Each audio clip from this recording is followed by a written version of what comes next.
What's up, everybody? Welcome to another episode of Shift Change. I'm your host, Jason Stanford. Let's get into it. We need to start off with some updates.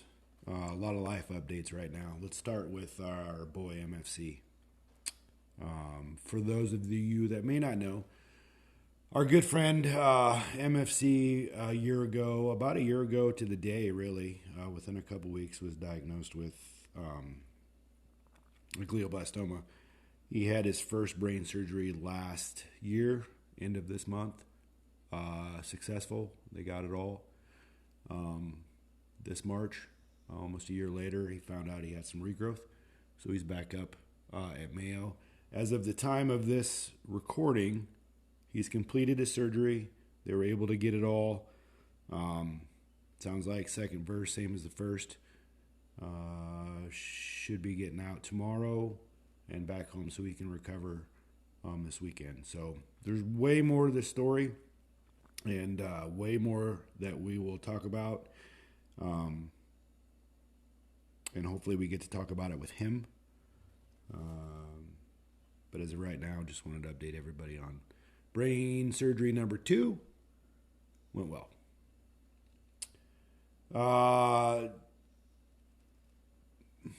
Where else do we? Let's update spring break 2024. Hashtag spring break 2024. We ended up in Maquoketa. Went to the Maquoketa Caves to find out they were closed. So enter Wally World. We drove all the way there to find out they were closed. I, however, was not real receptive of that. So we decided to enter the caves with our phone flashlights.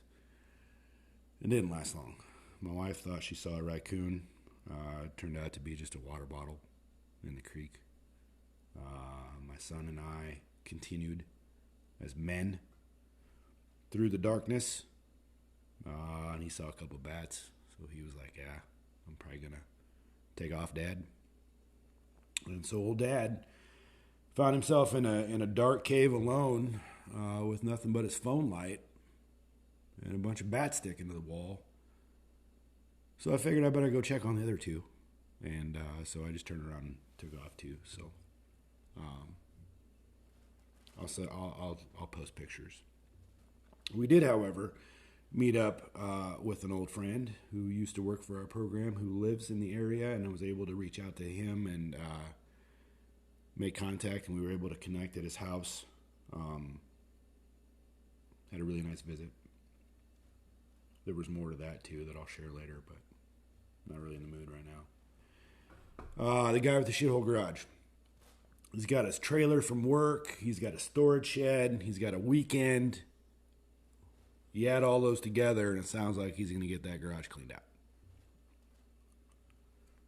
In fairness, it's Friday. It's raining. Probably not going to get a lot of work done today. It's supposed to rain on Sunday. Probably won't get a lot of work done on Sunday. But you never know. This is going to air on Monday. I'll have an update next week. I want to share something cool that I tried this week.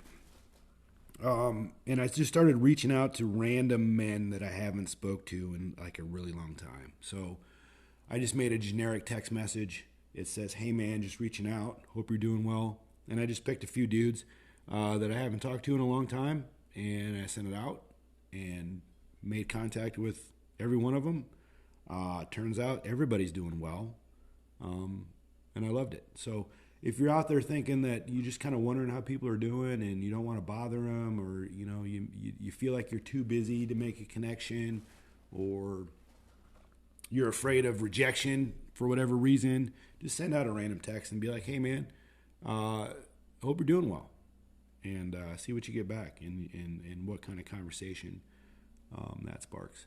This week, I've had some really, really good conversations with people, some really inspiring conversations with people, and upbeat, positive. It's just been amazing, and nothing can make a guy feel better than having a really good conversation with other really good people. As a result, I've got 2 more guests coming in the next couple of weeks. We're going to talk to a guy named Clint. Clint is a paramedic. And he lives up in Slater, and I know of his story, but I don't really know his story. So I'm gonna go visit him, and we're going to talk about his story. His story is this. He suffered an out-of-hospital cardiac arrest, a VFib arrest, was successfully resuscitated, and as a result became a paramedic. So what a great story that's going to be. And then we're going to talk to our good friend AJ, who was probably the most positive person I've ever met in this profession. And we're going to get his story. He's actually got a couple really good stories that are definitely worth hearing. And I think he's agreed to be kind of a regular on the show, too. I think we need another personality on the show just to get some conversation going. You guys are only going to be able to listen to me talk shit for so long before you're like, I'm kind of tired of this guy. So we're going to bring AJ on the show, and I think it's going to turn out great. What else is there? That's it. I'll just say thanks for listening again, as always. I check the analytics every week or so for whatever it means. Man, we've got a good mix of people that listen to the show. We're getting good results. I don't really know what good results are. They're good to me. Let's just put them that way. And I think they're good to the people that listen. And again, I'm not. There's no objective other than with this show, other than talking to people about what we do and how we do it, mixing our jobs and life together. And so far, we're doing a good job. So. Keep up the good work. I did randomly, I'll put this out there, I did randomly get challenged to a squat off. So some punk, 26, 27-year-old punk, basically, out of the blue, just said, hey, man, how much do you squat? And I was like, I don't know, man, how much your mom weigh? And then, I don't know if that's, but it turns out his mom's real light, so that kind of backfired on me.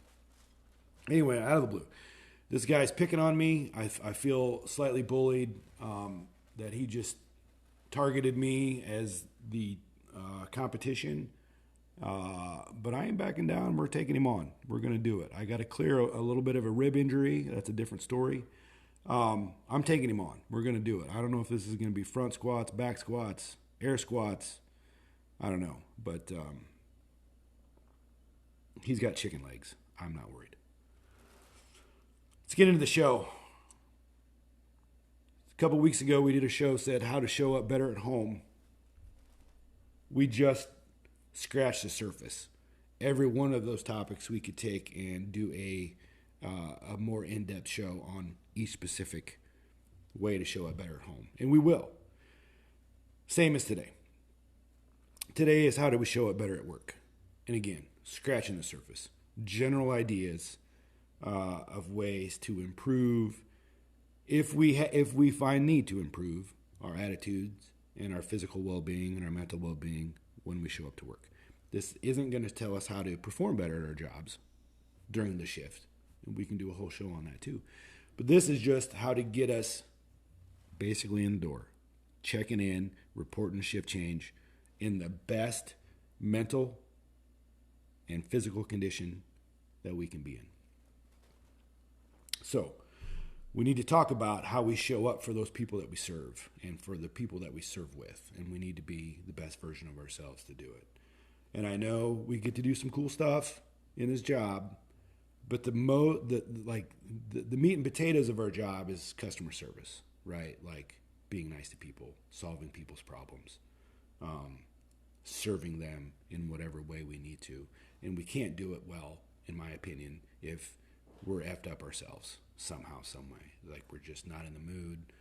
We've got a bunch of crap going on at home. We didn't get a good night's sleep, so now we're a little cranky. Maybe we've just did shift change with the biggest a-hole in the department, and they've just ruined whatever good mood that you were in when you came to work. Like, we're going to figure all that out.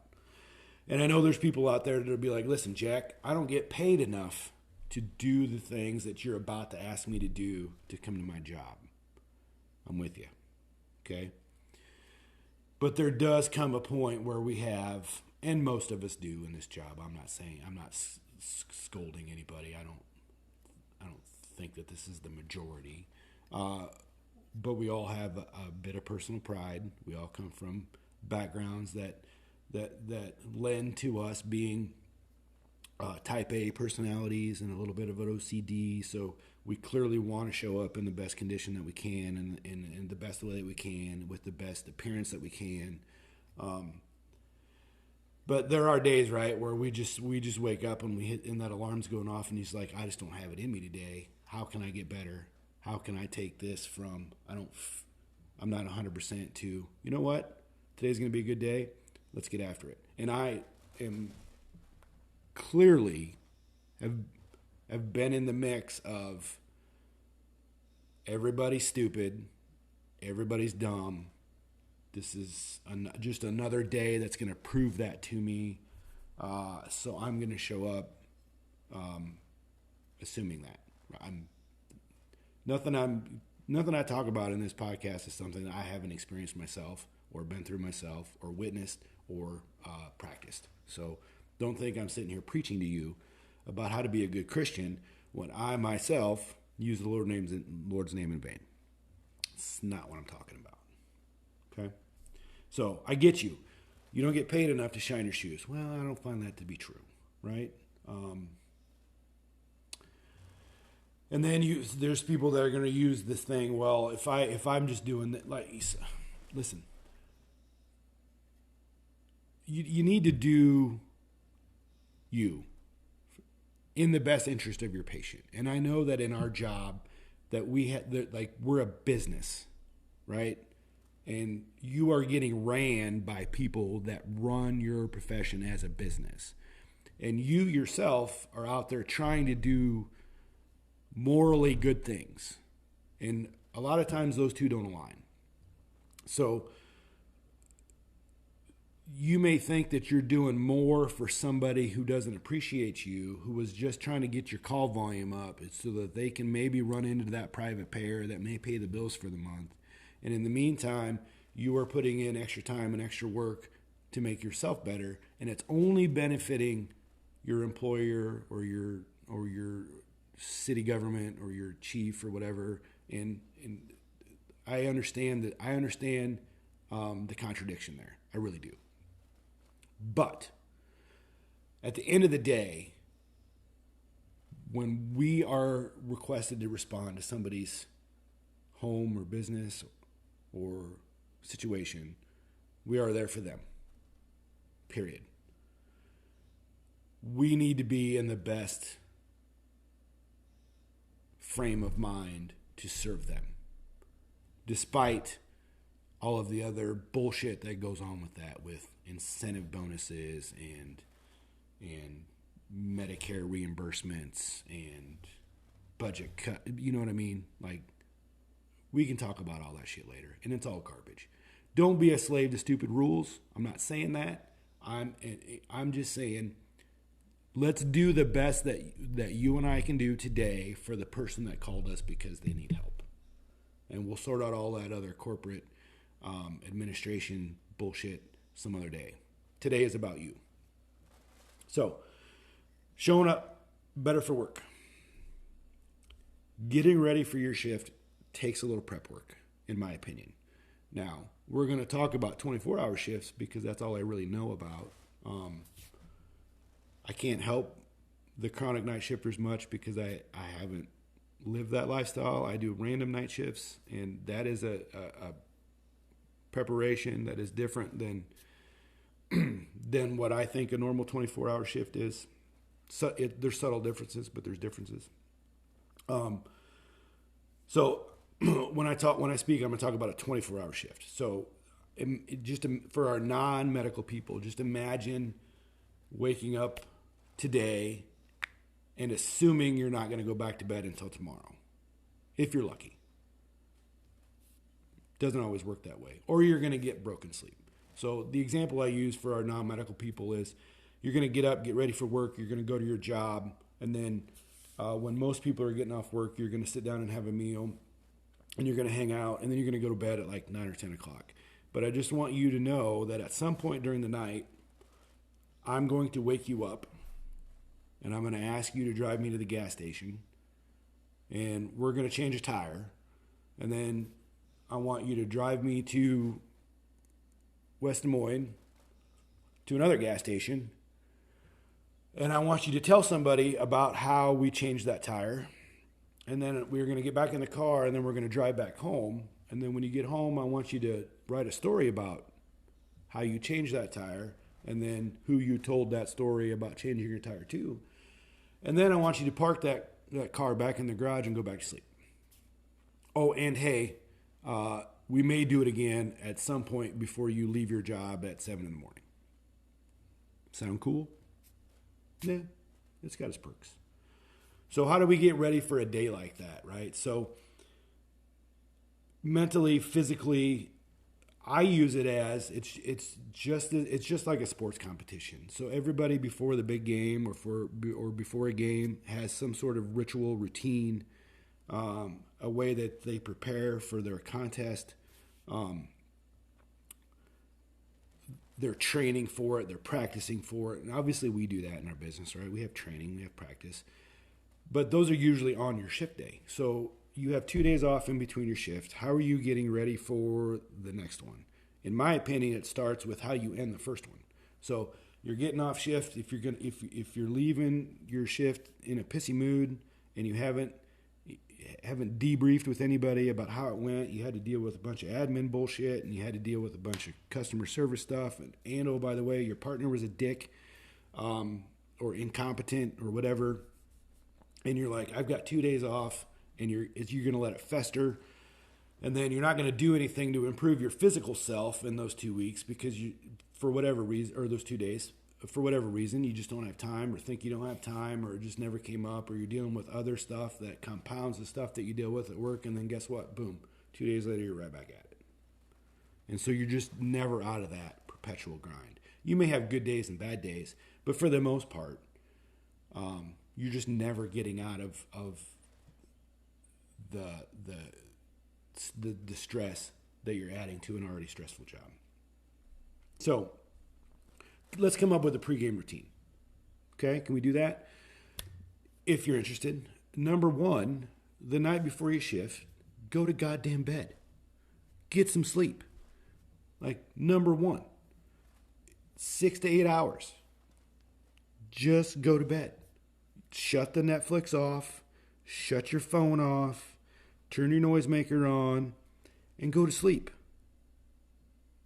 It's going to take a while if you're not interested, if you're not used to doing that. But you got to wake up in a good state of mind, right?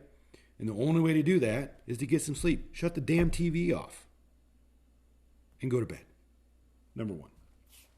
Number two, let's eat well. Let's start our day off well. Let's put some real food in our belly. Let's be hydrating. No booze or drugs the night before your shift. And by drugs, that could mean anything. Like Benadryl is a drug.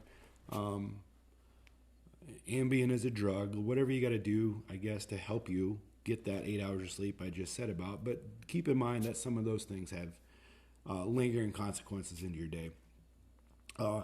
You're never going to go wrong by eating good food and drinking water and electrolytes, putting that stuff back in there. Meal prep your food.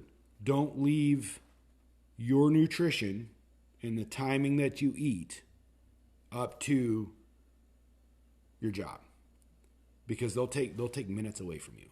So if you wait till you get to the station to eat breakfast, and the first thing that happens when you crack that egg and put it on that skillet is the tones drop, and now you're out, and it could be 2 or 3 hours before you eat again, you're not off to a good start. If you're going to wait till noon to go to Subway and admin calls and says, hey, I need you to come out to do some bullshit, and I know it's lunchtime, but we got to get this done, and then you have another call, and then you see what I'm saying? Like, don't leave it up to other people. Take your food. Now, that does several things. One, you're going to save a ton of money. I figured it up one year. It was like $6,000 a year. If I took 3 meals to the station every third day, I would save about $6,000 a year. And that was back before everything jumped in price. And number two, it gives you control. And who doesn't want to have control? You control what you eat, how much you eat, and when you eat it. And that right there in itself is a win. So Meal prep saves money and time. I know it sounds daunting, but it's really not. Just throw some eggs in some Tupperware, have some leftovers, takes a couple protein bars, some snacks. It's not that hard. It's just like any other habit. Once you start building it, you'll learn how to do it. Okay? Let's maintain our appearance. Please, if you're getting paid to do this job, I think there's a certain standard that you should adhere to when you're on duty. Tuck in your damn shirt. Comb your hair. Don't go on your first call looking like you just roll out of bed and into an ambulance or into a helicopter or on a fire truck or in your cop car or whatever it is you're doing. I know that I talk a lot to EMS providers because that's who I relate with, but this is anybody. Dispatching, let's not forget them, our unsung heroes on the phones or on the radio. Police officers, firefighters, anybody in public safety. It doesn't matter. Like, we serve the community. We need to look like it. Try not to have stains on your shirt. You know, ironing your shirt on your off day doesn't cost a lot of money and take a lot of time. Like, iron your pants. Just keep your boots clean. Just the basics, right? Wear a belt. Don't smoke next to your ambulance. These are just basic common things, okay? If you look good, you play good. So let's look good. How do we get ready mentally? Well, here's the deal. You know what's coming. You basically know the general layout of your 24-hour shift, right? And you could play the worst case scenario. What's the worst case scenario? Well, I'm going to get up, I'm going to go to work, and I'm going to run 6 or 7 ambulance calls. I'm going to get 2 or 3 hours of crappy sleep, and then I'm going to go home. Admin's going to be up my butt about something stupid that means nothing to anybody other than them. And that's going to be about my day. All right? Well, if you already know what's coming, it should be easier to prepare for it, right? It's always the unknown that we don't really know how to prepare for. But if you know what's coming, a general layout of your day. You might miss one meal, but you're probably not going to miss all 3. That's pretty good. You're probably going to get a little bit of sleep at the station. So that's good. So outside of that, we know what's coming, so we can prepare mentally for it.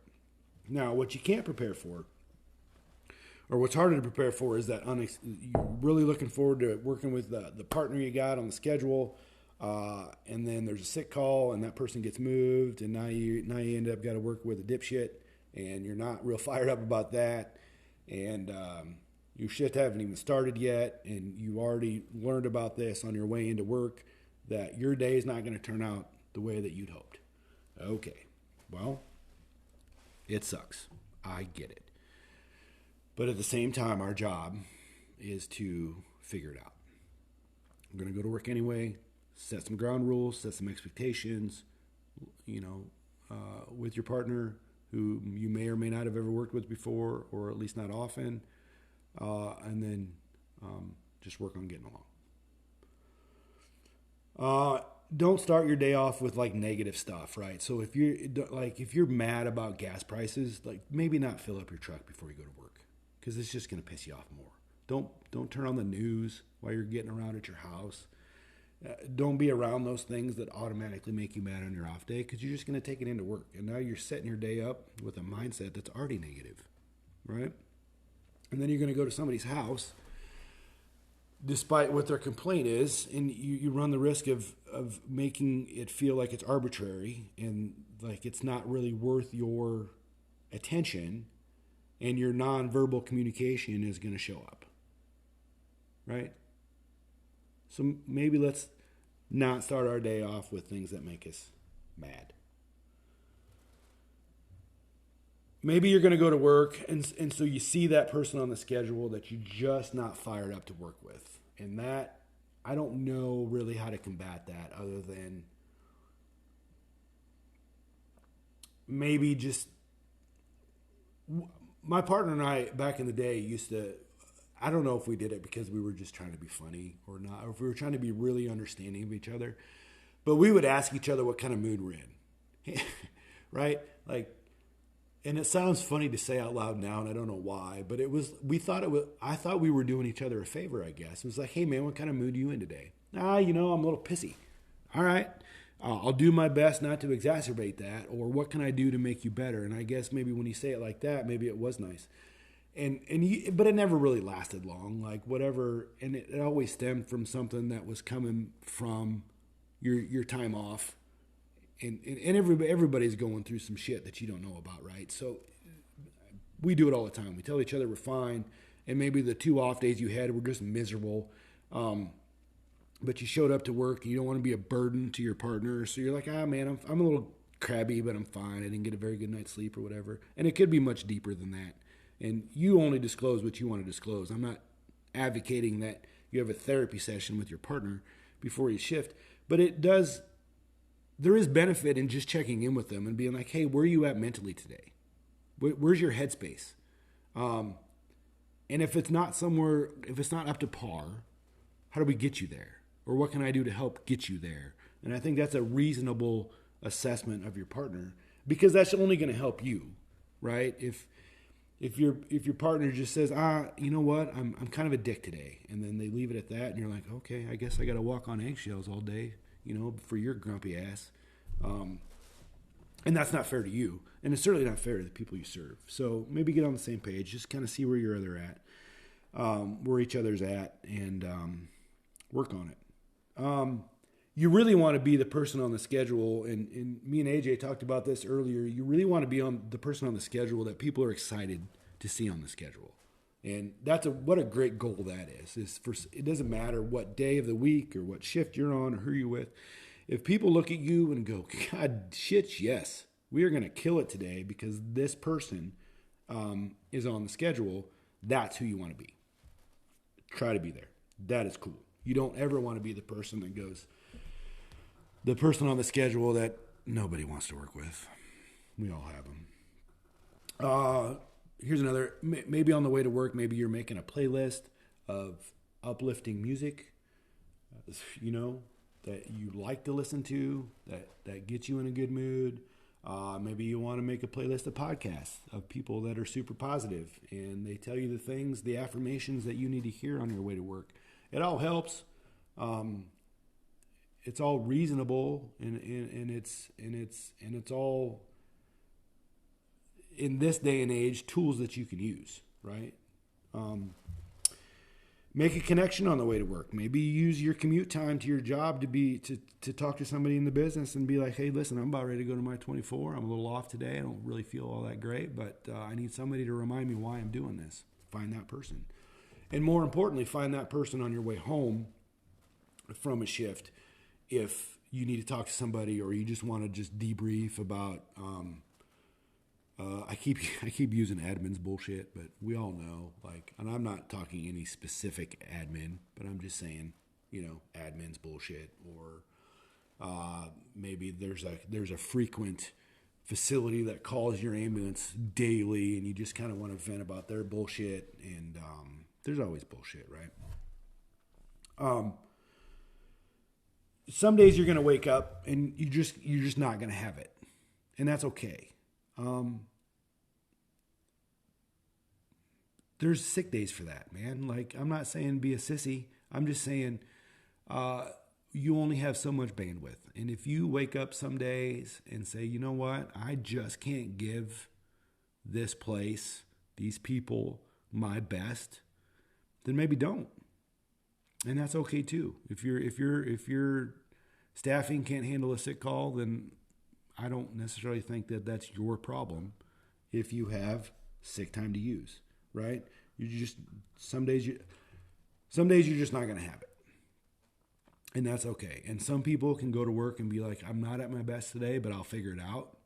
And I think that's great too. And some people are going to wake up and be like, listen, I don't have it today and I'm not going to try. Okay. As long as as long as it's not chronic and you're trying to figure out ways, to maybe reduce those amount of days where you wake up and don't feel it.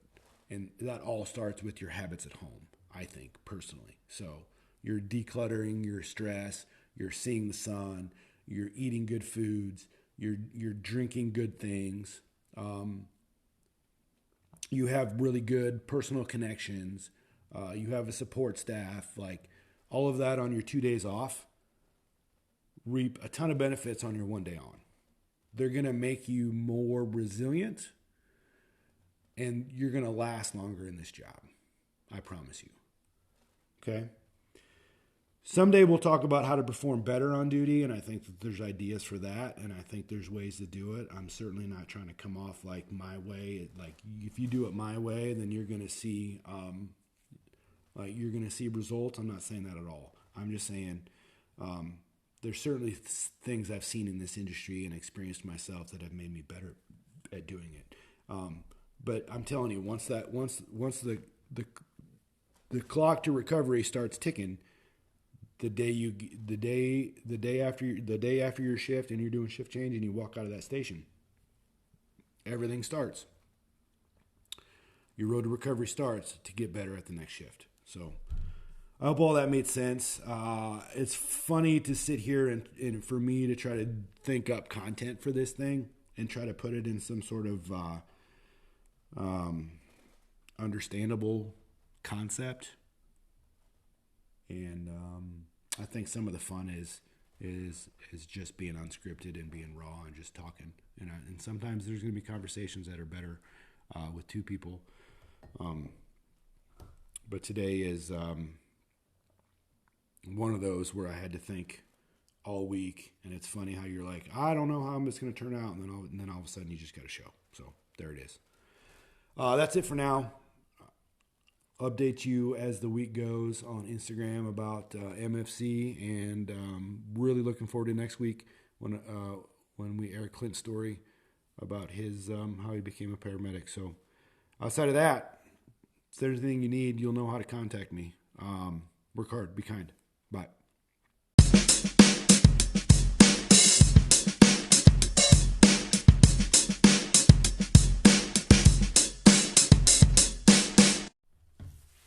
Hey everybody, thanks again for listening to another episode of the Shift Change Podcast.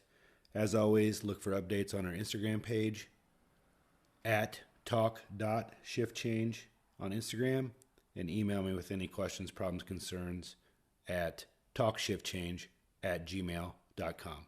Thanks everyone.